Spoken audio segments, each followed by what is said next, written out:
Hello, my name is Adriana Gonzalez, and I will be doing the Train the Trainer screencast for Chapter 4 Physical Layer.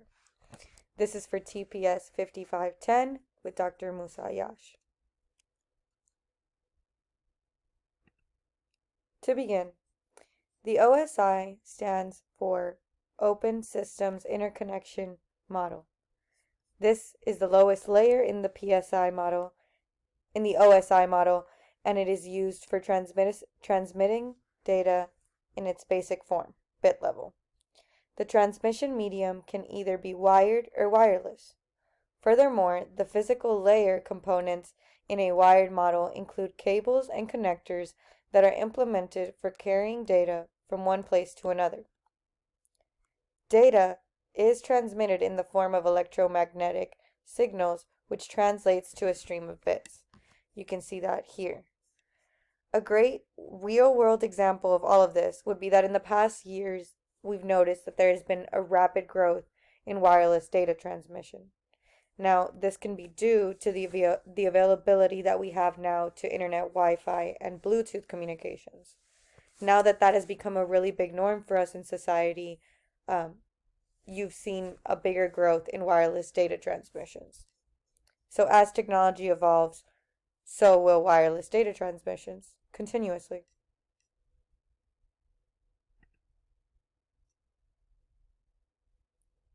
Next, the purpose of physical layer. So before any network communications can occur, a physical connection to a local network must be established.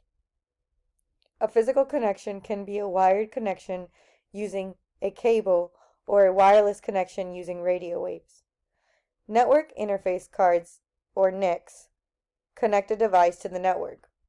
Ethernet NICs are used for a wired connection, whereas WLAN, Wireless Local Area Network NICs, are used for wireless.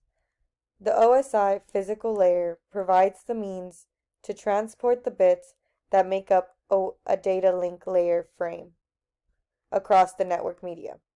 This layer accepts a complete frame from the data link layer and encodes it as a series of signals that are transmitted onto the local media. The encoded bits that comprise a frame are received by either an end device or an intermediate device.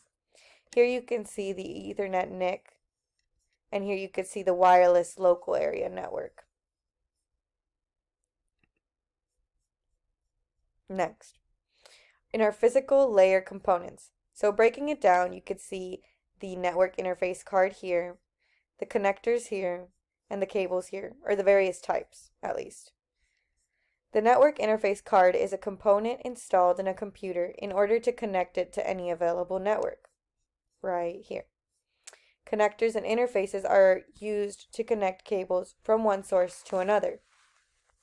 Here we can see the connectors. This should seem familiar to you as these are a part of our day-to-day laptops, day-to-day use connectors, or come already with our PCs or laptops. Connectors and interfaces are used to connect cables from one source to another. Depending upon the type of cable used, connectors are chosen accordingly. Cables are physical components that carry electromagnetic or optic signals through them and transmit them from a network source to a network destination, as we worked with in our packet tracer labs. Next, physical layer characteristics. So some of them are that you can see, obviously, copper cable, fiber optic cable, and wireless. So a little bit deeper, the physical layer consists of electronic, circuitry, media, and connectors developed by engineers. The physical layer standards address three functional areas: physical components, encoding, and signaling. Bandwidth is the capacity at which a medium can carry data. Digital bandwidth measures the amount of data that can flow from one place to another in a given amount of time. As you can see here, the various types. Throughout is the measure of the transfer of bits across the media over a given period of time and is usually lower than bandwidth. Latency refers to the amount of time including delays for data to travel from one given point to another. Good put is the measure of usable data transferred over a given period of time. Lastly, the physical layer represents grouping of bits for each of the following types of media: copper cable, fiber optic cable, and wireless.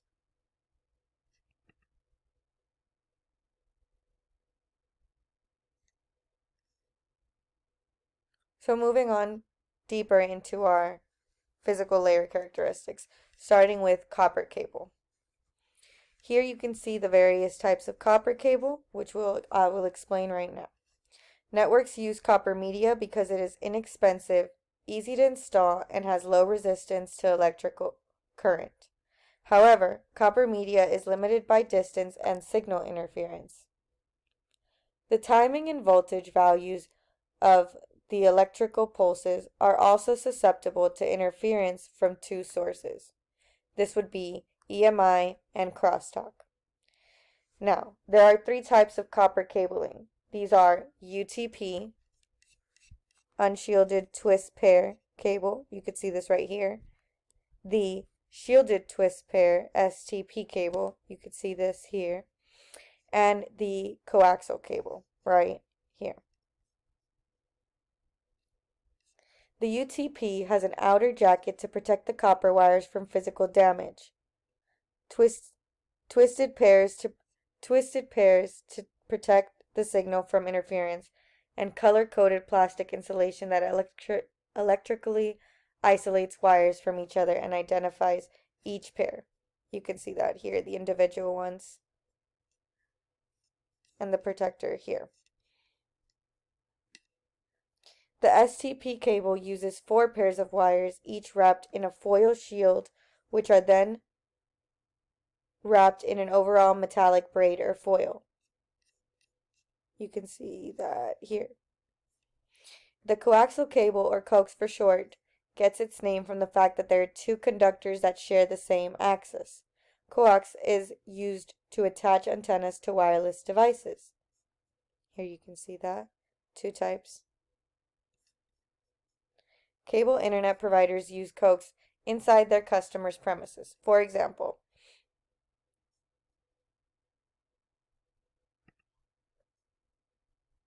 next we have UTP cabling. So there are 2 different types: Ethernet straight through and Ethernet crossover. UTP cabling consists of 4 pairs of color-coded copper wires that have been twisted together and then encased in a flexible plastic sheath. UTP cable does not use shielding to counter the effects of EMI and RFI. Instead, cable designers have discovered other ways that can limit the negative effect of crosstalk.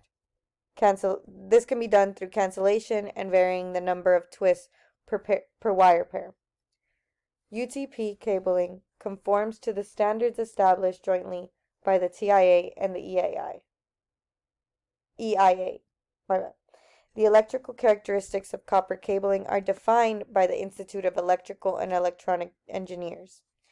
Furthermore, UTP cable is usually terminated with an RJ45 connector.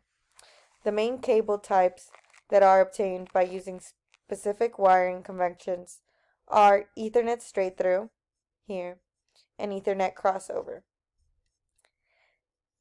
With Ethernet straight through, you can see the 2 types here, and the most common type of networking cable. It is commonly used to interconnect a host to a switch and a switch to a router. Now, with the Ethernet crossover, you can see that they cross over here. And it is a cable used to interconnect similar devices. For example, to connect a switch to a switch, a host to a host, or a router to a router. However, crossover cables are now considered legacy, as NICs use medium-dependent interface crossover to automatically detect the cable type and make internal connections. So as I mentioned before, as media and technology evolves, so do the various type of cabling.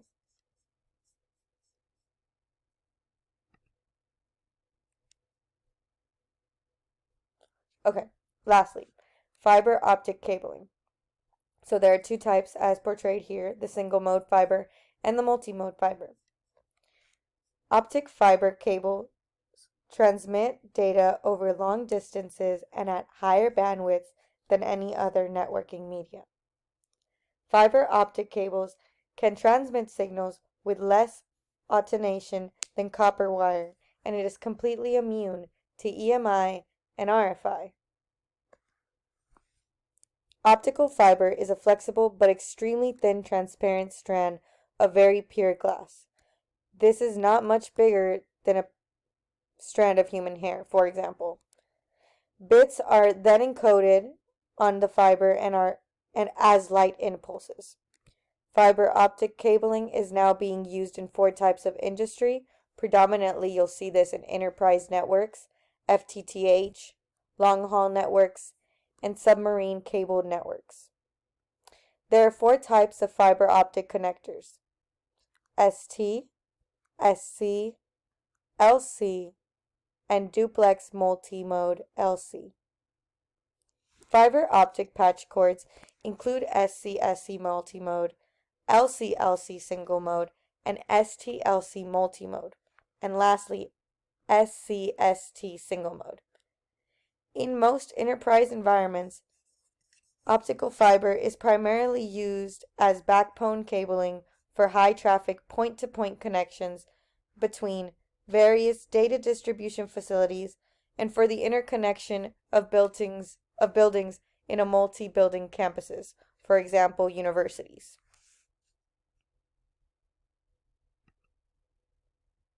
Thank you so much. This is my presentation. I'm Adriana Gonzalez, and thank you for watching.